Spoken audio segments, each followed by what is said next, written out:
que quando eu voltar de férias, nós estaremos já às vésperas das eleições aqui no Brasil.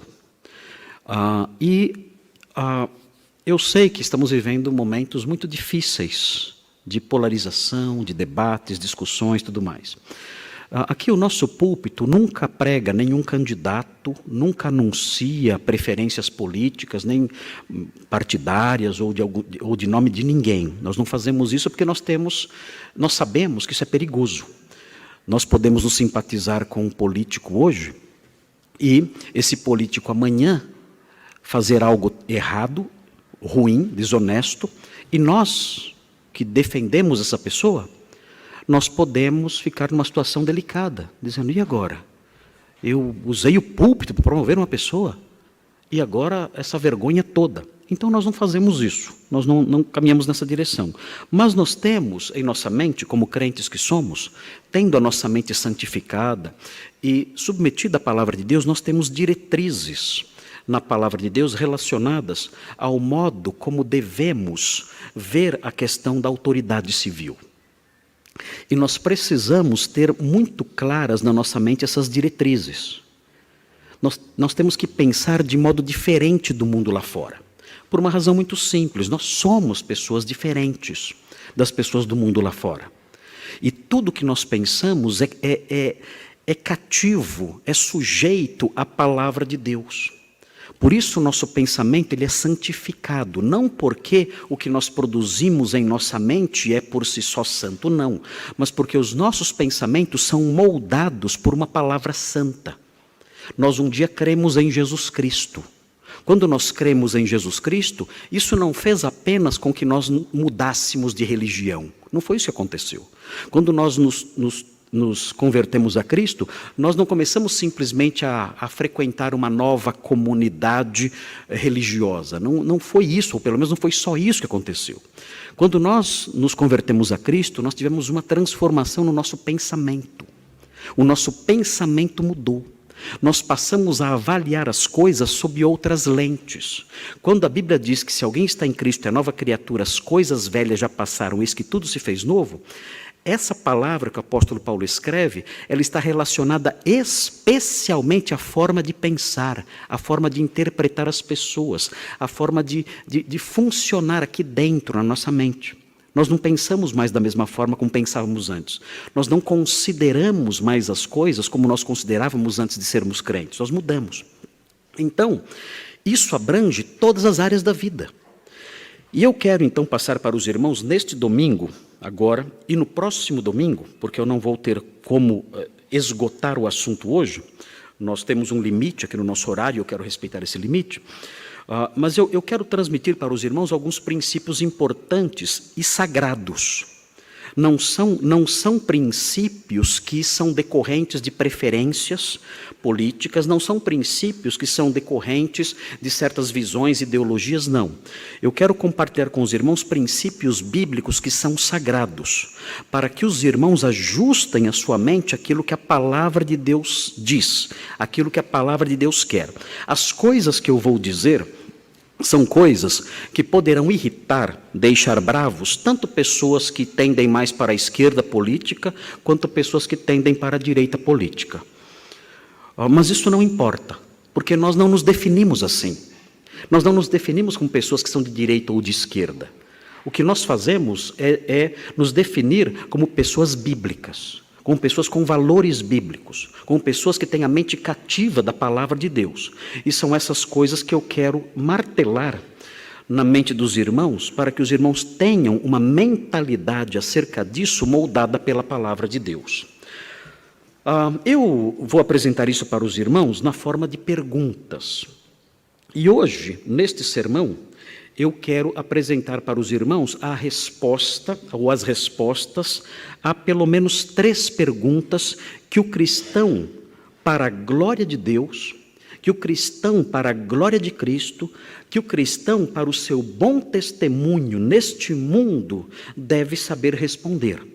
Deve entender e viver, ajustar a sua vida a essas respostas. A primeira pergunta que nós vamos responder hoje aqui é a seguinte: qual é a fonte da autoridade política? Qual é a fonte da autoridade política, seja ela qual for, boa ou má?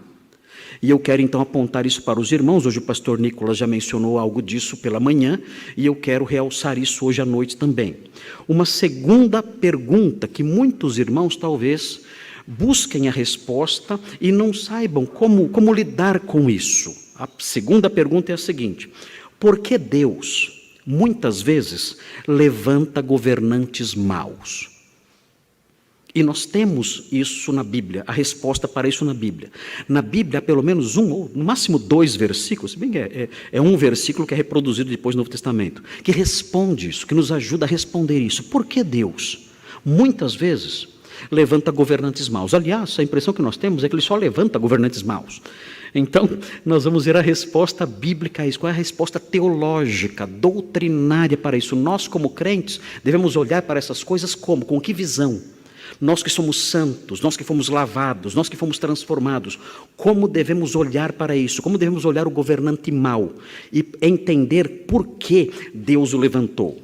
E a terceira pergunta hoje, que vamos responder hoje, é a seguinte: como devemos nos portar diante dos governantes maus, inclusive os que chegaram ao poder de modo ilícito, com fraudes, assassinatos, mentiras? Como devemos nos portar diante de governantes assim? Qual deve ser a nossa postura diante deles? E vamos então tratar dessas perguntas aqui. Na próxima semana, no domingo que vem, eu vou responder, com a ajuda de Deus e com a palavra de Deus em punho, eu vou responder outras 2 perguntas aqui, apontando as respostas na palavra de Deus. A primeira pergunta é: como crentes, como é o governo humano que devemos anelar? Como crentes, como é o governo humano que devemos anelar? O que temos que esperar, como crentes, de um governante civil, de um governante político, de um magistrado, de um governador? O que devemos, como crentes, esperar e exigir de um governante? E a última pergunta, também para domingo que vem, é a seguinte: qual será o fim do governo humano? O que está reservado para os governantes humanos, para a política mundial? O que está reservado para o governo humano nos últimos tempos? Deus nos revelou em sua palavra como o governo humano terminará. E nós vamos então conhecer isso. Mas vamos então caminhar. Vejam, são perguntas básicas, são perguntas elementares, e nós vamos então caminhar sobre elas. Veja aí a primeira pergunta: qual é a fonte de toda a autoridade política? Toda. Qual é? Veja, nós aprendemos, temos uma resposta clara acerca disso no livro de Daniel. O pastor Nicolas hoje, sem combinar comigo, ou talvez bisbilhotando no meu iPad, secretamente, ele leu esse texto aqui hoje cedo. Mas vejam o livro de Daniel, Daniel capítulo 2, como se o pastor Nicolas precisasse bisbilhotar no meu iPad para saber essas coisas, né? Vejam aí Daniel no capítulo 2, há um texto muito claro. Esse texto é um texto, confesso aos irmãos, que esse é um texto que me traz muita tranquilidade ao coração, especialmente na fase que estamos vivendo, de incertezas. Nós conversamos o que vai acontecer, como será o futuro do nosso país, quem vai governar, e se essa pessoa governar, o que vai acontecer conosco. Nós temos essas incertezas todas, e textos como esse nos trazem tranquilidade. Nós que somos crentes devemos nos aquietar. Nós não podemos viver ansiosos com essas questões. Nós somos crentes, somos o povo de Deus. E se a palavra de Deus moldar o nosso pensamento, nós vamos nos aquietar e descansar. Teremos paz no coração, sabendo que o Senhor dirige todas as coisas. Vejam o que diz Daniel 2, versículos 20 e 21. Diz assim, Daniel 2, 20 e 21. É Daniel orando a Deus. Ele fala assim: disse Daniel: seja bendito o nome de Deus, de eternidade a eternidade, porque dele é a sabedoria e o poder. Por que Daniel está dizendo isso? Se os irmãos lerem em casa o texto do capítulo 2, os irmãos verão que Nabucodonosor teve um sonho. Um sonho muito intrigante. E ele chamou os sábios do seu reino e disse o seguinte: olha, eu quero que vocês interpretem o sonho que eu tive. E os sábios e adivinhos do seu reino disseram: conte o sonho para nós, e nós então daremos a interpretação. E ele então respondeu, lhe deu uma resposta que eles não esperavam. Ele disse: não, vocês são os sábios, vocês são os adivinhos, então eu quero de vocês duas coisas. Primeiro, vocês vão dizer qual foi o sonho que eu tive. Vocês não são os adivinhos? Vocês não são os conhecedores dos mistérios, dos deuses? Pois bem, vocês vão contar para mim o sonho e depois vão contar a interpretação. E eles ficaram apavorados, que eram enganadores, eram charlatães. Ficaram em pânico. E agora? O que vamos fazer? E entraram em conluio ali para que dessem as respostas de forma harmoniosa, mas o rei era muito esperto. E foram ali e disseram para o rei: olha, o que você está pedindo realmente é difícil, mas conte para nós o sonho, nós daremos a interpretação. Ele disse: não, vocês estão querendo ganhar tempo. E vocês se reuniram para mentir para mim. E eu não vou voltar atrás, vocês vão contar o sonho e a interpretação. Se não contarem, todos serão mortos. Eles não contaram, não tinha jeito, não tinham como eles adivinhar isso.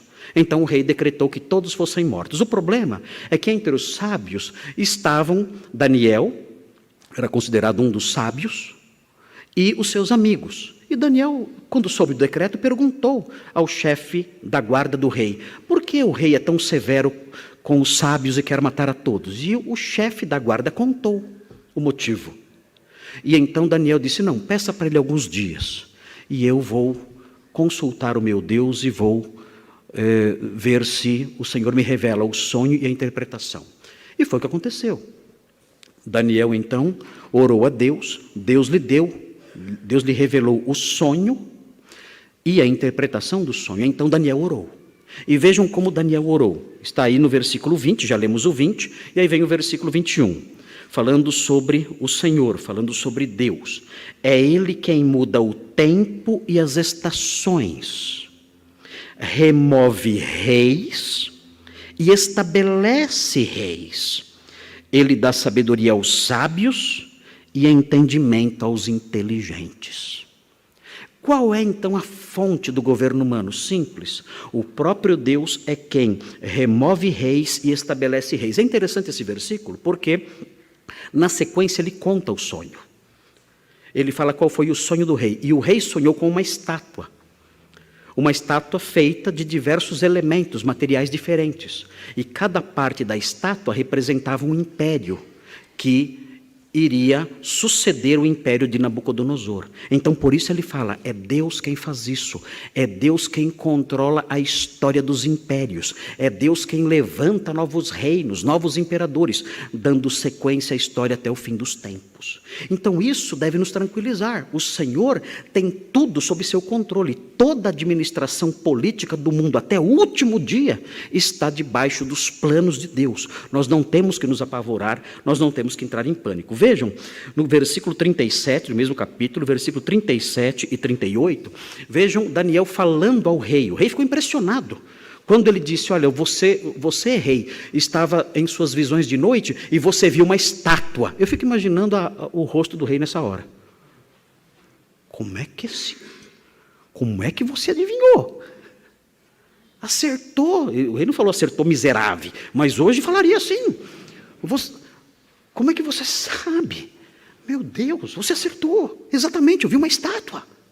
E Daniel então prossegue dizendo, veja aí, este é o sonho, diz aí no versículo 37, desculpem, 37, tu, ó rei de reis, a quem o Deus do céu conferiu o reino, o poder, a força e a glória.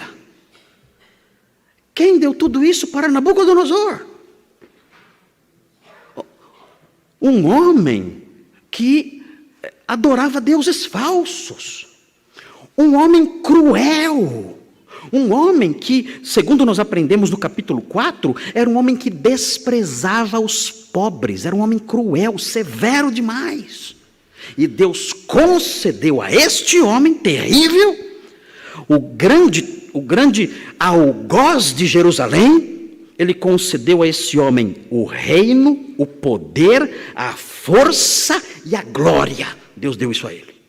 E vejam, versículo 38, a cujas mãos foram entregues os filhos dos homens, onde quer que eles habitem. Deus lhe deu um governo mundial. E ele prossegue, e os animais do campo e as aves do céu, para que dominasses sobre todos eles. Tu és a cabeça de ouro da estátua que ele viu em seus sonhos. Deus colocou você, Nabucodonosor, como imperador mundial. Os animais estão debaixo da sua autoridade. E todos os homens da terra estão debaixo da sua autoridade. E Deus deu isso a você. É impressionante isso. Mas nós aprendemos aqui que toda a autoridade que existe foi estabelecida pelo próprio Deus. Nós vemos no capítulo 4, nós temos uma história extremamente interessante. Os irmãos devem ler em casa o capítulo 4 todo. Não devem deixar que o sono tome conta de vocês hoje sem ler o capítulo 4 de Daniel. Porque é um capítulo que está na primeira pessoa e é Nabucodonosor falando. É um texto em que Nabucodonosor conta o seu testemunho de conversão. Ele se converteu ao Deus de Israel. E no capítulo 4 ele conta o que aconteceu com ele. Ele fala que ele teve um sonho. Parece que Nabucodonosor dormia muito. E ele teve mais um sonho. E ele viu uma grande árvore, poderosa, se estendendo sobre tudo, com fortes raízes. Muito linda a árvore frondosa. E ele viu que de repente a árvore foi cortada. E ficou ali só apenas o toco. Ele não entendia isso. E mais uma vez Daniel explicou e disse, olha, a árvore é você. Você recebeu toda a honra, glória, força e poder. Mas Deus vai remover isso de você por um tempo. Não para sempre, por um tempo. E depois ele vai restaurar. Mas ele vai remover isso de você até que você entenda que o Senhor, os céus, governam a terra. Porque você é soberbo. Então, coloque a sua vida em ordem. Abandone os seus pecados. Quem sabe Deus não muda tudo isso. E tudo isso Nabucodonosor conta. E realmente, ele se soberbeceu. Certa vez estava andando pelo seu palácio e ele viu Babilônia. Babilônia era uma joia preciosa, lindíssima. E ele viu então Babilônia, linda.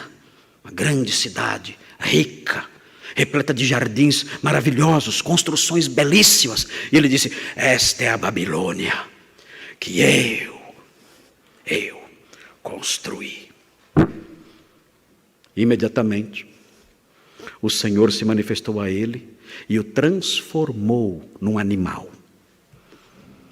O coração dele se transformou no coração de um animal. Ele perdeu o juízo. Virou um bicho. E os seus pelos, a sua barba, os seus cabelos cresceram. E as suas unhas cresceram como de animais. E ele foi viver no mato como um bicho. Ali por um período determinado. E ficou ali. Até que um dia o seu juízo retornou. E ele reconheceu então que Deus é Deus. E passou a exaltar o Deus dos céus. E se tornou um novo homem. É muito lindo o testemunho de Nabucodonosor. Quando nós conhecemos Nabucodonosor, a história de que ele faz parte, na destruição de Jerusalém e tudo mais, nós temos raiva de Nabucodonosor. Mas quando você lê o capítulo 4, você muda a sua visão dele. Você vê que ele foi realmente um homem terrível, mas no capítulo 4 ele é um outro homem, ele muda. Veja o que diz o capítulo 4, versículo 17. Veja o que diz, 4:17, diz assim, esta sentença aqui é uma determinação, é a determinação de Deus sendo expressa aqui. Esta sentença é por decreto dos vigilantes, e esta ordem por mandado dos santos, a fim de que conheçam os viventes que o Altíssimo tem domínio sobre o reino dos homens. Vejam, o Altíssimo tem domínio sobre o reino dos homens, e o dá a quem quer. e até ao mais humilde dos homens constitui sobre eles. É o Altíssimo que faz isso. E ele prossegue, vejam o versículo 25 e o versículo 26. Diz assim, serás expulso, aqui a palavra dirigida a Nabucodonosor, serás expulso de entre os homens, e a tua morada será com os animais do campo, e dar-te-ão a comer ervas como aos bois, e serás molhado do orvalho do céu, e passar-se-ão 7 tempos por cima de ti, talvez 7 anos, até que conheças que o Altíssimo tem domínio sobre o reino dos homens, e o dá a quem quer. Versículo 26, quanto ao que foi dito, que se deixasse a cepa da árvore, Daniel interpretando o sonho, com as suas raízes, o teu reino tornará a ser teu, depois que tiveres conhecido que o céu domina. Deus pode tirar e devolver. Ele domina o reino dos homens. Vejam o versículo 31 e 32. Diz assim, falava ainda o rei, aqui depois que ele se gabou, depois que ele disse que a Babilônia que ele tinha edificado era gloriosa. Enquanto ele falava, vejam o que acontece. Versículo 31. Falava ainda o rei quando desceu uma voz do céu. A ti se diz, ó rei Nabucodonosor, já passou de ti o reino. Deus tirou o reino dele. O Deus que deu o reino, tirou o reino dele numa hora, num instante. E vejam, serás expulso de entre os homens, e a tua morada será com os animais do campo, e far-te-ão comer ervas como os bois, e passar-se-ão 7 tempos por cima de ti, até que aprendas que o Altíssimo tem domínio sobre o reino dos homens, e o dá a quem quer. Essa é a grande lição de Daniel. Daniel é um livro que mostra Deus administrando a história, caminhando, de tal forma que a história caminhe para o estabelecimento do reino de Deus. E ele mostra isso. O reino dos homens pertence a Deus. E ele o dá a quem quer. Esse é um refrão que aparece aqui no capítulo 4. É um refrão presente no capítulo 4. É repetido. Para quê? Para que o leitor aprenda isso, para que isso entre na sua cabeça. O Senhor tem domínio sobre o reino dos homens. E ele o dá a quem quer. Então isso, irmãos, deve compor a nossa mente. Nós temos que pensar desse jeito. É claro que nós temos responsabilidades como cidadãos que votam num país democrático como o nosso.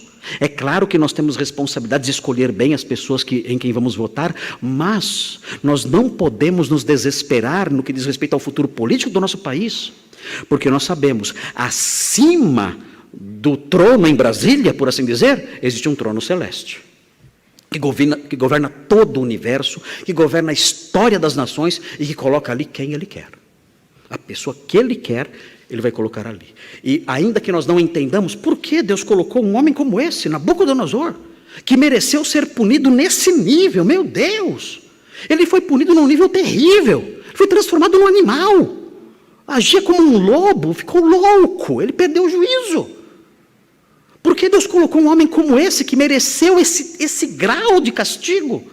Nós não sabemos. Mas o fato é que foi Deus quem colocou esse homem no poder e o removeu dali. E assim ele faz com todos os governantes da terra. Ele controla a política mundial e nós temos que acolher isso para que haja paz no nosso coração e sigamos em frente e tenhamos a atitude correta diante do cenário que está diante de nós. Muito bem, a segunda pergunta agora.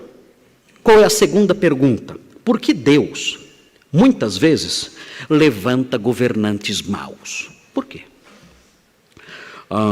Bem, existe um versículo que parece explicar isso. É um versículo de Êxodo que é reproduzido em Romanos. O apóstolo Paulo reproduz o versículo em Romanos. Vamos abrir em Romanos 9, porque esse versículo parece responder essa pergunta. Talvez seja o único versículo da Bíblia que responda essa questão. Veja o que diz Romanos 9, no versículo 17. Veja o que diz Romanos 9, 17. Fala assim, Romanos 9,17. Porque a Escritura diz a Faraó. Aqui, Escritura, quando o texto diz a Escritura diz a Faraó, é uma personificação da Escritura. É Deus falando na Escritura. Esse é o sentido aqui. Deus falando na Escritura. Paulo usa essa expressão, a Escritura diz a Faraó, para personificar. É uma figura de linguagem, a personificação. É Deus falando na Escritura. E o que Deus diz na Escritura a Faraó? Veja, diz assim: para isto mesmo te levantei. Que Faraó é este? É o Faraó do Êxodo. É aquele homem rebelde. É aquele homem que não ouve os pedidos de Moisés, que Moisés lhe dirigiu em nome de Deus. Moisés se apresentou diante desse homem dizendo: olha, assim diz o Senhor, deixa o meu povo ir. E começaram então as pragas. E esse homem não cedia. Era um homem cruel, extremamente cruel. Era um homem rebelde, orgulhoso, dizia: eu não vou deixar. E os irmãos conhecem o restante da história. A punição dele foi a morte, depois da devastação total do país do Egito. Mas vejam, o texto diz assim, reproduzindo Êxodo 9,16. Essa é uma reprodução de Êxodo 9,16. Diz assim: para isto mesmo te levantei. O que significa levantar? Eu tirei você de uma posição inferior e coloquei você no alto. Eu levantei você. Você estava lá embaixo. Eu peguei você e alcei você a uma posição de poder. Para isto mesmo te levantei. 2 pontos, vejam aí a sequência. Diz assim: para mostrar em ti o meu poder. E aqui nós temos 2 significados possíveis. À luz de Êxodo 9,16, pode significar para mostrar para você o meu poder. Pode ter esse sentido. E aqui no texto de Romanos, reproduzido por Paulo, é para mostrar por meio de você, na sua história, o meu poder. Eu quero mostrar o meu poder para você e quero mostrar o meu poder na sua história. Eu quero fazer isso. Por isso eu levantei você. Eu não levantei você porque você é bonzinho, pelo contrário, você é perverso, você é um idólatra, você é alguém rebelde, você não ouve a palavra de Deus. Eu vou punir você e o seu povo, mas eu levantei você, eu alcei você a essa posição política poderosa para mostrar a você e por meio de você o meu poder. E mais, há um outro objetivo aqui: para mostrar em ti o meu poder e para que o meu nome seja anunciado por toda a terra. Eu levantei você para que, por meio de tudo que vai acontecer, o meu nome seja conhecido no mundo todo. Louvado seja Deus pelo governo de Faraó. O quê? Deus tinha planos santíssimos, sapientíssimos, sábios, sacrossantos. Ele tinha planos elevadíssimos ao colocar aquele homem perverso no trono. Tinha 2 planos. Por meio do reinado deste homem, eu vou mostrar o meu poder. Eu vou mostrar os meus atributos a todos. E por meio disso, o meu nome será conhecido em toda a terra. O governo deste homem fará com que o conhecimento de Deus se expanda por todo o mundo. Oh, meu Deus! Coloque mais faraós no trono. Isso é maravilhoso. Eu não tenho medo agora dos governantes maus. Eu não tenho medo agora dessas incertezas todas. E mesmo que um governante terrível ocupe o trono e o governo, eu não tenho que me desesperar. Porque eu sei que esse Deus que estabelece reis e remove reis, Ele faz essas coisas, porque tem propósitos sagrados, santos, justos, proveitosos e bons. Louvado seja Deus por Faraó. Por meio dele, o poder de Deus se manifestou. E por meio dele, o nome de Deus foi conhecido em toda a terra. Eu tenho medo de alguns candidatos. Não tenha medo. Eu tenho medo se certo candidato for governador de São Paulo. Não tenha medo. Eu tenho medo de certo candidato for presidente do Brasil. Não tenha medo. Deus está no controle. E Ele tem propósitos santíssimos. E atingirá esses propósitos com quem Ele colocar lá. Ele tem objetivos ao colocar essa pessoa lá. Ele tem seus planos. E seus planos são sempre santos, justos e bons. Veja o que aconteceu em Josué 2. Em Josué, no capítulo 2, nós vemos o resultado de Faraó ter sido levantado. Faraó foi levantado. E vejam o resultado disso. Deus mostrou nele o seu poder. E o nome de Deus ficou conhecido em toda a terra. Vejam então qual foi o resultado em Josué capítulo 2. Abra em Josué e veja no capítulo 2 os versículos 10 e 11. Nós temos aqui as palavras de Raabe, a meretriz. Vejam o que Raabe diz. É uma espécie de cumprimento do que foi predito lá em Êxodo. Diz assim: porque temos ouvido, Raabe falando em Jericó, porque temos ouvido que o Senhor secou as águas do Mar Vermelho. Nós ouvimos isto por aqui. Nós ouvimos falar do poder desse Deus que abre o mar. Nós nunca tínhamos ouvido falar dessas coisas. Mas ouvimos falar desse Deus que secou as águas do Mar Vermelho diante de vós, quando saíeis do Egito, e também o que fizestes aos 2 reis dos amorreus, Seom e Og, que estavam além do Jordão, os quais destruístes. Ouvindo isto, desmaiou-nos o coração, e em ninguém mais há ânimo algum, por causa da vossa presença, porque o Senhor, o vosso Deus, é Deus em cima nos céus e embaixo na terra. As nações me conhecerão por meio das maldades desse homem. Eu vou mostrar, eu vou me revelar ao mundo através desse governante perverso. E então nós louvamos a Deus por Faraó, porque lá em Jericó, por causa dele, por instrumentalidade da dureza desse homem, o nome de Deus foi conhecido por aquelas pessoas. Por isso podemos descansar. Nós não somos como os incrédulos. Nós temos outro modo de pensar. Nós um dia nos convertemos. Um dia a palavra de Deus nos dominou. A Bíblia fala que nós fomos entregues a uma forma de doutrina. É interessante essa expressão. O texto não fala que uma forma de doutrina foi entregue a nós, em Romanos capítulo 6. Eu preguei sobre isso lá em Londrina. O texto não fala, em Romanos 6, que uma forma de doutrina foi entregue a nós. Não fala isso. Se eu fosse escrever, eu escreveria assim. Mas Paulo não escreveu assim. Ele fala que nós fomos entregues a uma forma de doutrina. Como isso? Vocês foram entregues a uma forma de doutrina. Essa doutrina é que é dona de vocês. Essa doutrina é senhora de vocês. Essa doutrina determina o modo como vocês pensam. Ela é dona e senhora de vocês. Nós somos isso. Nós somos servos de uma forma de doutrina a que fomos entregues. Deus nos entregou a uma forma de doutrina. E nós então olhamos essas coisas e pensamos diferente do mundo. Nós descansamos, nós confiamos, nós seguimos em frente sabendo: o Senhor faz com que a marcha do seu reino não pare. O Senhor caminha por veredas que nós não entendemos. O Senhor levanta pessoas que nós pensamos que vão atrapalhar os seus planos. O Senhor levanta governantes que nós pensamos que vão impedir os seus avanços. Mas é o contrário que acontece. Ele levanta homens que nós olhamos e dizemos: agora o Evangelho não vai se expandir.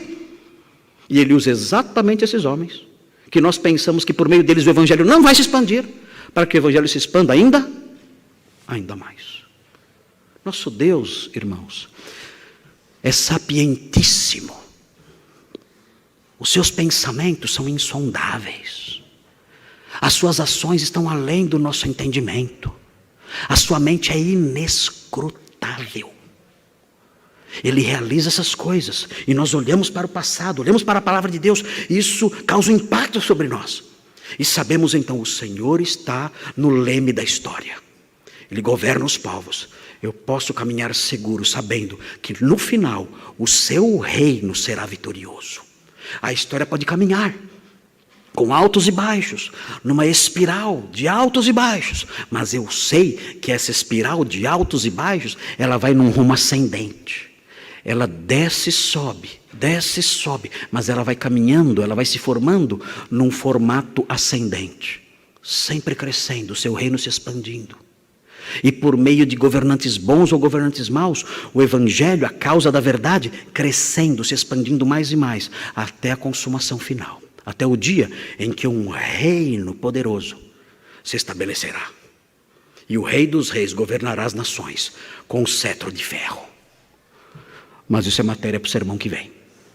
Eu estou me adiantando já. Vamos voltar para cá. Terceira pergunta. Terceira pergunta é a seguinte: como devemos, nós que somos crentes, nós que temos essa mentalidade santificada, nós que fomos entregues a uma forma de doutrina e não pensamos mais por nós mesmos, é essa doutrina que nos comanda, que nos faz pensar como devemos pensar, como servos que somos dela. Como nós, crentes que somos, devemos nos portar diante de governantes maus. Inclusive, e essa parte é a parte que é até desconfortável falar isso, mas inclusive os que chegaram ao poder de modo ilícito, com fraudes, assassinatos, mentiras. Como nós podemos nos comportar e nos portar diante de governantes assim? Como os crentes do primeiro século, a segunda geração de cristãos que viveu sob o imperador Nero, deveria se comportar diante de Nero. Um governante que era mau, segundo alguns historiadores, há historiadores que falam que ele não era tão mau assim. Mas historiadores mais conhecidos dizem que ele no começo era bom, depois tornou um homem muito perverso. Como nos comportar diante de um imperador que, segundo as más línguas, chegou ao poder porque a mãe dele, Agripina era o nome dela, a mãe dele, Deus nos livre de Agripina, que era uma mulher terrível. Como nos comportar diante de um governante cuja mãe, segundo dizem, matou o antecessor dele, para que seu filho fosse alçado ao trono? É legítimo esse governo? Ela envenenou o imperador Cláudio, dizem, para que Nero fosse alçado ao poder. Essa não é a forma legítima de chegar ao poder. É assassinato, é fraude, é mentira, é um golpe. Hoje em dia falando de golpe, né? É golpe. Como se comportar diante desse imperador, diante dessa autoridade? Como os crentes devem se comportar diante desse tipo de autoridade? Nós no Brasil corremos o risco de termos governantes que chegaram ao poder de modo fraudulento. Todos nós temos incertezas acerca disso. Uns dizem que as urnas são seguras, outros dizem que não. Alguns dizem que nós podemos confiar plenamente nas urnas sem problema nenhum. Outros dizem, olha, não confie nisso, essas urnas são um absurdo. Qualquer um pode fraudar os resultados dessas urnas. E pessoas que não foram eleitas se tornarem governantes do nosso país. E dizem isso, e nós ficamos sem saber o que pensar. Quem está com a verdade? De que lado estamos? E se realmente governantes chegarem ao poder de modo ilegítimo, temos que obedecer a esses homens? Temos que sujeitar a esses homens? Não seria melhor fazermos uma passeata? Sairmos na rua pintar a cara? E sairmos na rua gritando, fora! E aí, 3 pontinhos. Qual é a atitude correta diante disso? Bem, a palavra de Deus diz... Pensei que era alguma passeata aqui fora. Fora, pastor Marcos, alguma coisa assim. Ok. Como devemos agir diante dessas pessoas, independentemente da forma como chegaram ao poder? Os irmãos vão se assustar com isso. Os incrédulos não vão entender isso. Vão dizer, não, isso não é possível, isso não dá para engolir isso. Mas de acordo com a palavra de Deus, independentemente do governante ser bom ou mau, Independentemente da forma como ele chegou ao poder, e note bem isso, independentemente da forma como ele chegou ao poder, é isso que mais nos assusta. Nós devemos respeitar esses governantes e orar por eles. Os crentes da segunda geração de cristãos deviam orar por Nero e respeitá-lo. Era assim que devia ser. E nós olhamos para isso, Senhor, mas não parece muito justo isso. Calma. Existem coisas que podemos fazer diante disso.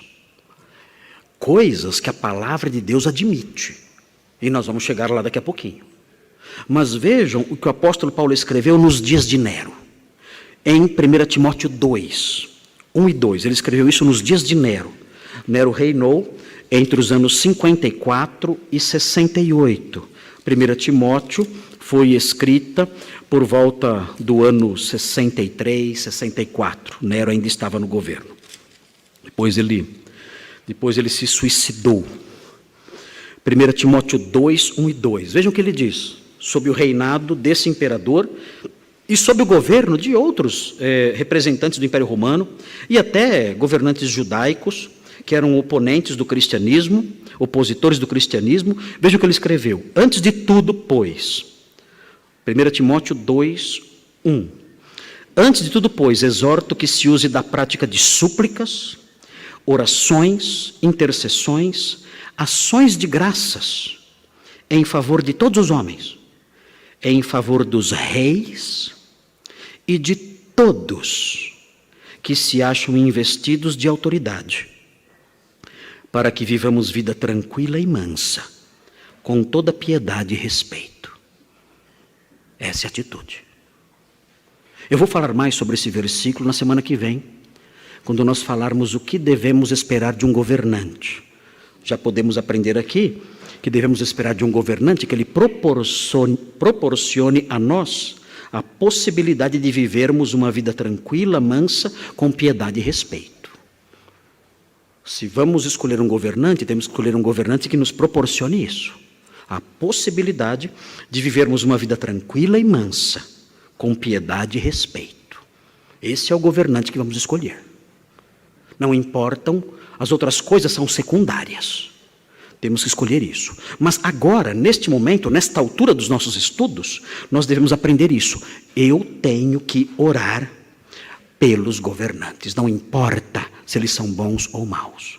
Eu tenho que orar por eles. Vejam também Tito, no capítulo 3,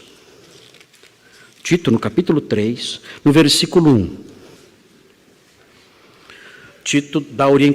Paulo dá orientações que Tito deve passar aos seus ouvintes. Diz assim: lembra-lhes, Paulo dizendo para Tito lembrar os seus ouvintes, lembra-lhes que se sujeitem aos que governam, às autoridades, sejam obedientes, estejam prontos para toda boa obra. É assim. Não.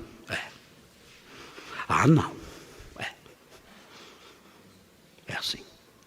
Mas, pastor, é assim.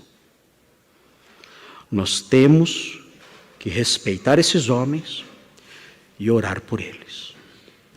E mais, o texto esse texto que lemos, já nos forneceu uma outra postura que eu elenquei aqui. Além de respeitá-los e orar por eles, nós também devemos obedecê-los. Não. Devemos obedecê-los. Mas, pastor, ele é do PSOL. Meu Deus! Não! Vamos obedecê-los, vamos respeitá-los e vamos orar por eles. Não, sim. Essa é a postura do homem que foi transformado. É necessário uma ressalva aqui. Nós aprendemos, o texto de Tito fala que temos que obedecê-los, Mas a palavra de Deus nos alerta acerca de um detalhe. E os irmãos já sabem disso. Eu creio que eu já disse isso à saciedade. E outros pastores realçaram isso também. Nós só não vamos obedecer esses líderes quando eles derem uma ordem expressa que contrarie claramente o que Deus ordena. Aí muda tudo. Se esses líderes derem uma ordem contrariando abertamente o que Deus ordena, então diremos: lamento muito, eu obedeço vocês até aqui, daqui para frente não mais. Agora eu vou desobedecer. Farei isso tranquilamente e dormirei muito bem à noite. E não importa o que aconteça. Não importam prisões, ameaças, multas, nada disso. Eu vou fazer o que Deus ordena e não o que você manda. Essa concepção deve estar em nossa mente também. Devemos orar, devemos respeitar e devemos obedecer, com essa ressalva. A nossa obediência tem um limite, ela tem uma cerca. Veja um exemplo disso, mais uma vez, no livro de Daniel. Abra sua Bíblia em Daniel novamente. Daniel, falando tanto de governos e tudo mais, é um livro muito útil no entendimento dessa teologia do poder que encontramos nas Escrituras. Veja Daniel, no capítulo 6. É muito interessante a história aqui. Daniel 6. Os irmãos verão, lendo em casa, Daniel 6, os irmãos verão que Daniel era um homem de muita autoridade, colocado como um dos 3 principais governantes sobre outros sátrapas em Babilônia. Ele era um dos 3 grandes abaixo do rei. E tentaram os seus inimigos, quando viram que o rei admirava muito Daniel e queria colocá-lo sobre todo o reino, como uma espécie de super-ministro, governando até os 3 principais, eles tentaram achar alguma coisa para acusar Daniel. E procuraram, e não acharam. Então o que eles fizeram? Nós temos que achar na lei de Deus, do Deus que ele serve, alguma coisa e transformar isso que há na lei de Deus em algo ilegal. Então ele se tornará um criminoso. Se nós pegarmos algo da lei do Deus dele e transformarmos esse algo da lei do Deus deles em algo ilegal, ele vai obedecer o Deus dele. E, consequentemente, se tornará um criminoso aqui. Já viram essa técnica em algum lugar? Já viram isso? Eu transformo o que Deus aprova em crime. Já viram isso em algum país? E então quem obedece o que Deus manda se torna o quê? Criminoso. Uau! Muito inteligente. É o Chapolin do mal. Não contavam com minha astúcia. Eu transformo o que Deus manda em crime. É muito inteligente. Eu pensei que tinha inventado isso aqui no Brasil. Não. Isso foi inventado na Babilônia, na época de Daniel. Eles inventaram isso, essa técnica, essa estratégia, esse artifício. Fizeram isso. Vamos transformar o que Deus manda em crime. Ele vai fazer o que Deus manda e será um criminoso então. E nos livraremos dele. Então o que eles fizeram? Disseram o seguinte: olha, rei, transforme a oração a Deus em crime. Porque Daniel ora 3 vezes ao dia. Então, faça um decreto transformando orar a Deus em crime. Porque ele vai ser um criminoso assim, e um criminoso contumaz, porque vai quebrar a lei como criminoso 3 vezes por dia. Ele não vai escapar das nossas mãos. E fizeram isso. E o rei, não entendendo que aquilo tudo era uma armadilha, o rei assinou o decreto. E transformou em crime orar a Deus. Veja o que aconteceu. Veja o versículo 7. Diz assim, Daniel, capítulo 6, versículo 7. Eu pensei que estava aberto aqui, não estava. Desculpe. Daniel 6, versículo 7.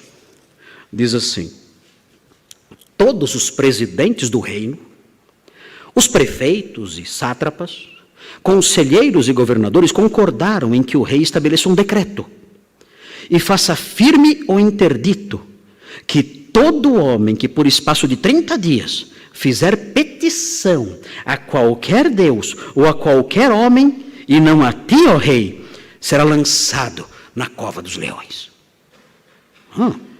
8. Agora, pois, ó rei, sanciona o interdito e assina a escritura para que não seja mudada, segundo a lei dos medos e dos persas, que se não pode revogar. Por esta causa, o rei Dario assinou a escritura e o interdito. Daniel, pois, quando soube que a escritura estava assinada, entrou em sua casa. E em cima, no seu quarto, onde havia janelas abertas do lado de Jerusalém, 3 vezes por dia, se punha de joelhos e virou um criminoso. E orava. E dava graças diante do seu Deus, como costumava fazer. Quebrou a lei, virou um criminoso. Eu não vou obedecer o decreto do rei. Sou um fora da lei agora. Eu sou o fora da lei santo. Eu sou fora da lei do bem. Eu sou fora da lei consagrado. Eu quebro a lei desses homens para honrar o meu Deus. Isto sim, esta é a desobediência santa. Sabia que existia isso? É a desobediência santa. É a desobediência do homem obediente. É a santa rebelião. É a rebelião sagrada. É a rebelião que Deus aprova. Daniel subia no seu quarto e ali de joelhos quebrava aquele decreto, quebrava aquela lei. Os irmãos conhecem o restante da história. Ele foi lançado na cova dos leões e o restante da história os irmãos sabem muito bem qual foi. Ele se deu bem no final. Nem sempre isso acontece. Muitas vezes os leões devoram e não tem jeito. Mas no caso de Daniel, Deus tinha outros planos para ele. Vejam Atos capítulo 4, muito lindo também Atos capítulo 4, temos estudado Atos dos Apóstolos nos domingos pela manhã, eventualmente, eu e o pastor Nicolas, nós trocamos, alternamos os nossos ensinos. Ele ensina o texto de 2 Reis, e eu estou ensinando Atos. E Atos 4, é muito linda a resposta dos apóstolos diante do Sinédrio. Eram autoridades judaicas, o Sinédrio. E o Sinédrio proibiu os apóstolos de pregar o evangelho. Mas o Senhor tinha ordenado que eles pregassem. A quem vamos obedecer? Vejam o que diz o capítulo 4 de Atos, versículos 18 a 20. Diz assim: chamando-os, os sinédrios chamando os apóstolos, ordenaram-lhes que absolutamente não falassem, nem ensinassem em nome de Jesus. Mas Pedro e João lhes responderam: julgai se é justo diante de Deus ouvir-vos antes a vós outros do que a Deus. Pois nós não podemos deixar de falar das coisas que vimos e ouvimos. Ou seja, eles disseram para as autoridades. Era o Sinédrio, era o Supremo Tribunal Federal, com 70 Alexandres de Moraes ali sentados. E eles disseram o seguinte: nós vamos desobedecer vocês. Nós não obedeceremos vocês. Nós vamos sair daqui e vamos desobedecer o que vocês disseram. Estaremos na rua daqui a pouco, desobedecendo essa ordem de vocês. Faremos o que Deus manda, não o que vocês mandam. Então nós temos aqui a postura correta diante dos governantes maus. Nós oramos por eles, nós os respeitamos. Pedro não os ofendeu, não os desrespeitou, não os xingou, nada disso. Ele foi respeitoso, ele orava por eles certamente, mas ele disse: essa ordem não vou obedecer. Eu obedeço ao meu Deus, e a ordem de vocês se choca com o que o meu Deus diz. Então vou obedecer ao meu Deus e desobedecer vocês. Essa é a rebelião do crente. Essa é a revolução do crente. E é impressionante o efeito que isso causa na sociedade e em nossas vidas. Outra postura diante dos governantes maus. E esta outra postura eu gosto dela, porque mostra que o item 1 que eu disse, devemos respeitá-los, orar por eles e obedecê-los, pode dar a ideia de que nós devemos ser cordeirinhos bobos, como diziam antes, eu não sei se essa expressão ainda existe, vaquinhas de presépio, ali, concordando com tudo, silenciosamente, com bobinhos, facilmente manipuláveis. Pode dar a entender isso. Não se deixe enganar. A palavra de Deus prossegue, ensinando como devemos agir diante dos governantes maus. Temos sim que respeitá-los e orar por eles, temos que obedecê-los até os limites que eu mencionei, mas nós também devemos, e esse ponto, irmãos, nesse ponto, nós temos que fazer isso com todo vigor e coragem. Nós devemos apontar os seus desvios. Devemos fazer isso com a palavra de Deus em punho. Nós não somos o povo das passeatas, que sai na rua gritando, fora fulano, fora ciclano. Não somos esse povo. Não é assim que nós agimos em face dos governantes. Nós não somos o povo da revolução, que pega em armas e vai para cima e atira e mata. Não somos esse povo.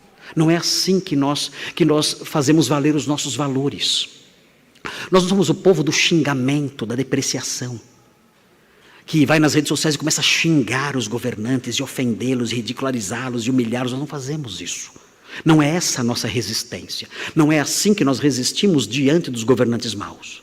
Nós respeitamos, oramos, obedecemos e, com a palavra de Deus em punho, nós apontamos os seus desvios. Os irmãos devem se lembrar, não dá tempo de eu falar agora, o tempo está passando. Os irmãos devem se lembrar de Natã diante de Davi. Natã se aproximou de Davi e disse: olha, havia um homem que tinha uma cordeirinha. Era a única cordeirinha dele. No entanto, um homem rico tomou essa cordeirinha e a serviu num almoço para alguém que veio visitá-lo. E esse homem rico tinha muitas cordeirinhas, mas ele tomou a única que aquele homem pobre tinha. E Davi ficou irritado e disse: esse homem deve morrer. E quem perdeu a cordeirinha deve ser ressarcido. E o homem que fez isso deve sofrer as consequências. E Natã disse: esse homem é você. Você fez isso com Urias o Heteu. Você o matou. E você roubou a esposa dele. E por causa disso, a espada não vai se apartar da sua casa. O que você fez às ocultas farão com você publicamente. Natã colocou o seu pescoço em risco aí. Mas ele disse isso para Davi: você pecou contra os céus. E a espada não vai se apartar da sua casa. A mão de Deus pesará sobre você, porque você é esse assassino, você é esse adúltero, você é esse homem. Meu Deus, ele era o rei. Natã fez isso, disse isso a ele. Se os irmãos observarem o livro de Marcos, o Evangelho de Marcos, vejam o que diz em Marcos. Evangelho de Marcos no capítulo 6, esse texto é muito interessante, porque mostra a força do homem justo e santo. Vejam o que diz Marcos 6, mostra a força. É interessante, não é uma força que vem da espada, não é uma força que vem de armas. Os irmãos devem falar: nossa, o pastor Marcos gosta de armas. Eu gosto de armas para brincar. Eu em casa eu fico treinando com a Simone. Não, estou brincando. Não treino. Eu gosto de armas por esporte. Não quero machucar ninguém, Deus me livre. Gosto de armas para me proteger e por esporte. Eu treino, o meu genro, o pastor Nicolas, vai em casa, nós vamos no clube juntos, treinamos. Ele atira muito melhor do que eu. Se você precisar de um segurança, é o pastor Nicolas, atira muito melhor do que eu. Nós treinamos e tudo mais, mas é só até aí. Não somos adeptos de violência, nada disso. Não queremos matar ninguém. Longe de nós, meu Deus me livre de algo assim. E os outros atiradores aqui da igreja, temos aqui, todos os pastores são atiradores aqui na igreja, todos são CACs aqui na igreja. Para ser pastor aqui tem que ser atirador, não estou brincando. Coincidiu que todos os pastores são atiradores, e grande parte dos diáconos também. Então, mas nós gostamos, não da violência, nós somos pessoas que gostam de brincar, tomar café e uma vida social saudável, sem problema nenhum, não somos violentos, longe de nós tudo isso. Mas nós gostamos desse esporte e achamos também que isso é um fator de segurança adicional num país como o nosso, achamos isso necessário. Então, por isso, nós temos isso. Mas não somos a favor de pegar em armas e atacar o governo, e revoluções, e matar pessoas, nada disso. Estamos longe disso. Mas nós temos aqui em Marcos onde está a nossa força. Onde está a força do homem de Deus que engendra medo nos governantes? Os governantes têm medo de armas? Claro que têm, mas eles têm medo de algo mais. Aliás, eles têm muito mais medo do que eu vou apontar agora aqui para vocês. Vejam o que diz Marcos capítulo 6, fala assim, versículo 17. Porque o mesmo Herodes, por causa de Herodias, mulher de seu irmão, Filipe, porquanto Herodes se casara com ela, com a mulher do irmão dele, mandara prender a João e atá-lo no cárcere. Pois João lhe dizia, não te é lícito possuir a mulher de teu irmão. Vejam, João falando ao rei, você é um adúltero. A palavra de Deus condena o que você fez. Não é lícito que você possua a sua cunhada, a mulher do seu irmão. Isso é errado, isso é pecado. João dizia isso a ele. E por isso foi preso. Mas vejam, ele não era alguém que respeitava as autoridades e tudo mais e ficava em silêncio. Não, ele falava. E vejam a sequência, muito interessante aqui o que vem a seguir. E Herodias o odiava, querendo matá-lo, e não podia, porque Herodes temia a João. O quê? Herodes? Herodes temia quem? João. João que comia gafanhoto. João que andava ali no deserto, vestido de pele de animais. Medo desse homem. João andava armado? João era violento? Não. Por que Herodes temia João? Qual era a causa do medo? Ele não deveria ter medo, talvez, dos zelotes? Ele não poderia ter medo, talvez, de todo aquele povo revoltado contra o Império Romano, de quem Herodes era cúmplice? Claro que sim. Esse deveria ser o medo dele. Mas ele tinha medo de João. Por quê? Bom, o texto explica. Sabendo que era homem justo e santo. Eu tenho medo de João. Por quê? Porque ele é justo e santo. O quê? Esse homem me põe medo. Esse homem me põe medo. Eu vou prendê-lo, ele é uma ameaça para mim. Mas por quê? Ele anda armado? Não. Então por que você tem medo dele? Ele é um líder revolucionário? Não. Ele tem alguma milícia, alguma gangue? Não. Ele pode atentar contra a sua vida e te apunhalar às escondidas aí num golpe de Estado, enfim? Não. Eu tenho medo porque ele é justo e santo. Queridos, é nisso que está a nossa força. A força da revolução cristã está nisso. Justiça e santidade. É isso que põe medo nos governantes maus. Os governantes maus têm medo da justiça e da santidade.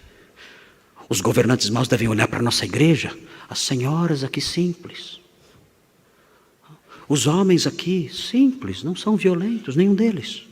Os jovens aqui tranquilos, sem passeatas, sem revoltas, sem revoluções. Os governantes devem olhar para a nossa igreja e dizer, olha, para dizer a verdade, eu tenho medo mesmo. É desse povo aqui. Esse povo me põe medo. Por quê? Porque eles são justos e santos. Isso me apavora. É aí que está a força deles. Eles podem mudar a história do mundo com essa postura. E é isso que me apavora. Eles são justos e santos.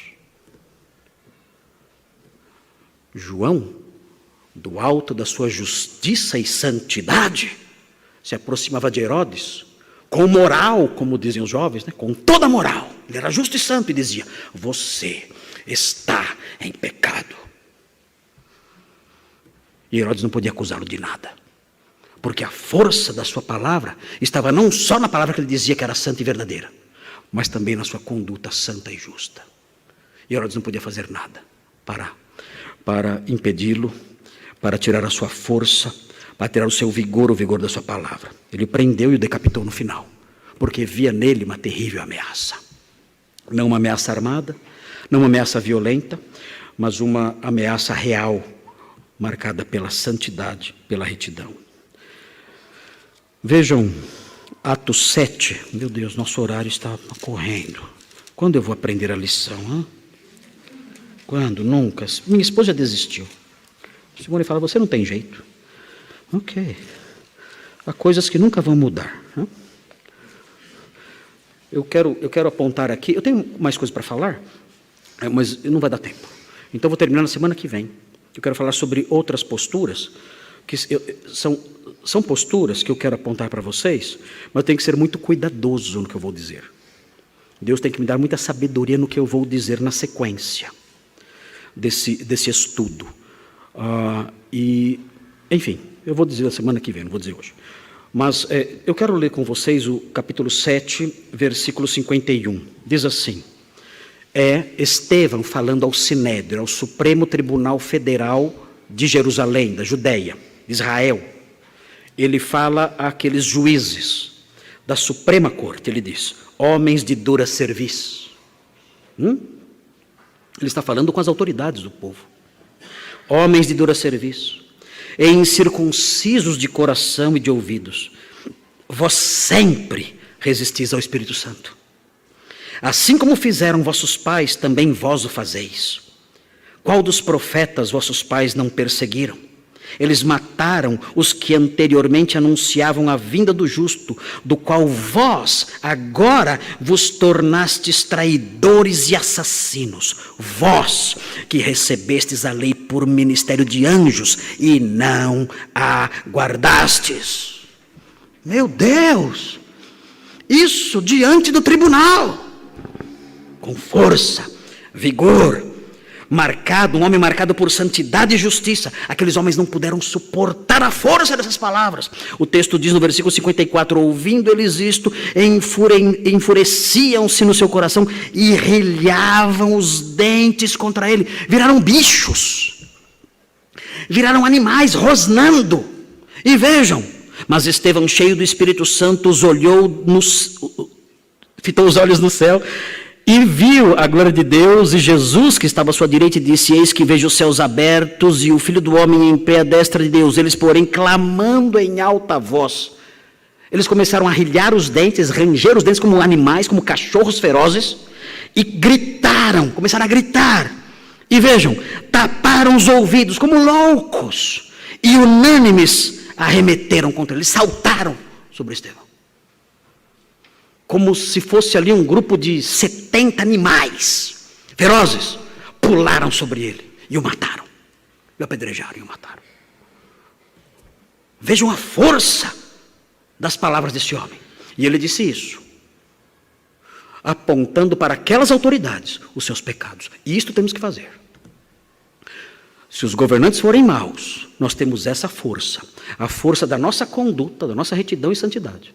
E a força da palavra de Deus. Não vamos xingar ninguém, ofender ninguém, mentir, difamar, nada disso. Não vamos pegar em armas, não vamos sair às ruas gritando, xingando, causando confusão, nada disso, nada disso. Nós vamos usar a palavra de Deus e o nosso testemunho, e nisso estará a nossa força. Eu reservei aqui, para terminar, um texto escrito no século XVI, por um reformador chamado John Knox. John Knox viveu de 1510 a 1572. E ele foi um pregador que se levantou contra os governantes maus. Nos seus dias existiam 4 mulheres governando. E essas 4 mulheres eram 4 Jezabéis. Se uma Jezabel já deu tanta dor de cabeça, imaginem 4 Jezabéis. Tem os nomes delas aqui. Tem Maria Guise, que era regente na Escócia e que mandou prender John Knox, logo no começo da sua carreira. Mary, rainha da Escócia, que matou o próprio marido. Catarina de Médici, que mais tarde, no ano que John Knox morreu, ela foi responsável por arquitetar a matança da noite de São Bartolomeu. Já ouviram falar da matança da noite de São Bartolomeu, dia 24 de agosto de 1572? Foi quando mais de 20 mil huguenotes eram os protestantes franceses, foram assassinados. Terrível. Foi essa mulher, Catarina de Médici, que organizou essa matança. E, por último, a famosa Bloody Mary. Ouviram falar de Bloody Mary? Pensam que é bebida? Não é bebida, não. É o nome de uma governante, Mary Tudor, governante na Inglaterra, católica, extremamente sanguinária. Por isso o nome Bloody Mary, Maria a Sanguinária. E ele escreveu um livro, olha o nome do livro. O livro se chama O Primeiro Clarim da Trombeta contra o Monstruoso Regime das Mulheres.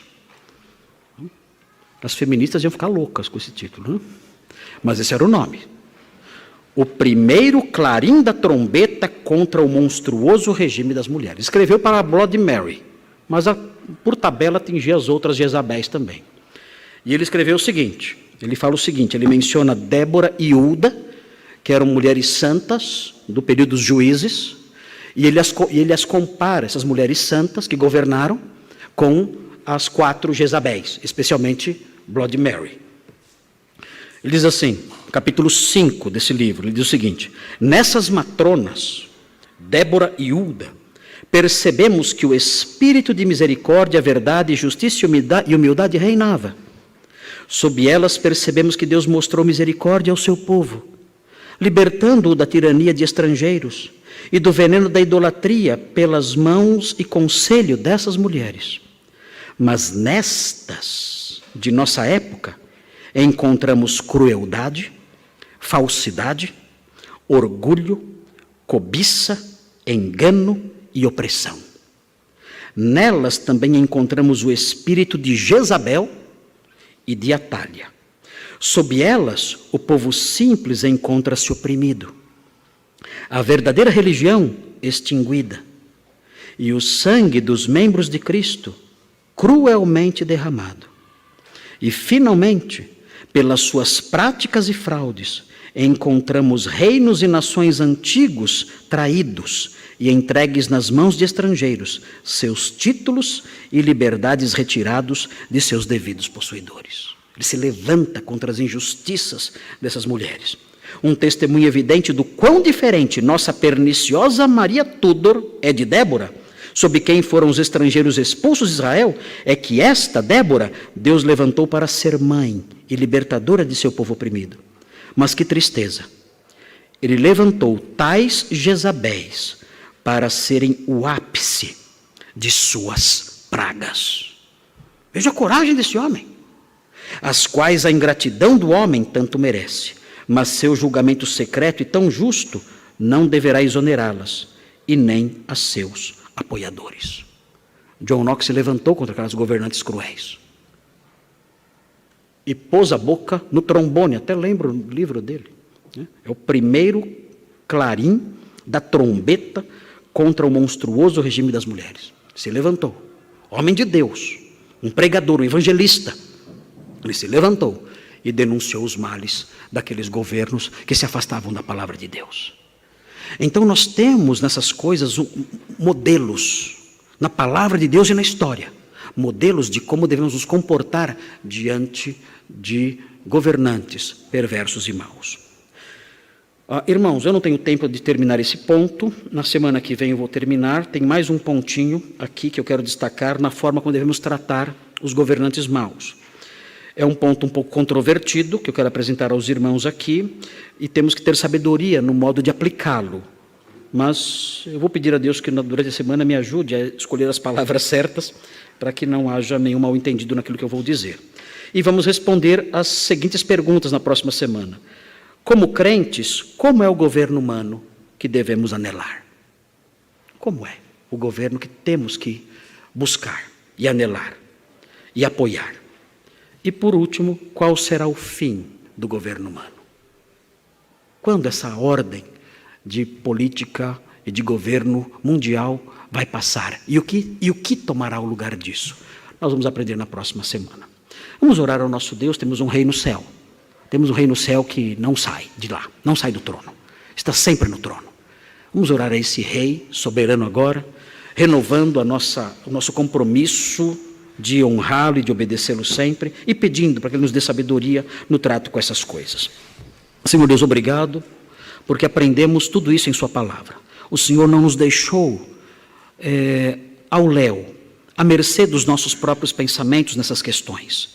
Questões que tanto têm que ver com o nosso dia a dia. Ajuda-nos, ó Deus, para que esses conceitos sejam assimilados por nós e descansemos e vivamos com sabedoria neste mundo. Dá-nos, ó Deus, entendimento, dá-nos disposição para acolher essas verdades e que assim, em face de tudo que nos cerca, nos portemos de modo diferente do mundo. Olhemos para os governantes sob essas lentes que aprendemos aqui e desse modo estejamos no centro da sua vontade nesses aspectos todos que foram expostos aqui nesta noite. Dá-nos entendimento dessas coisas. E, ó Deus, nós renovamos aqui, diante do Senhor, como igreja unida, humildemente, renovamos aqui a nossa disposição de sermos seus súditos, de sermos seus servos. O Senhor nos comprou um dia e queremos servi-lo sempre em tudo. E não importa quem esteja reinando no trono, neste país ou em qualquer outro. Nós sabemos que o Senhor é o Rei imutável e eterno sobre toda a terra e sobre todos os céus. E nós somos os seus servos para sempre. Obrigado por isso. Ajuda-nos a lembrar essas coisas e a viver de acordo com elas. Em nome de Jesus. Amém.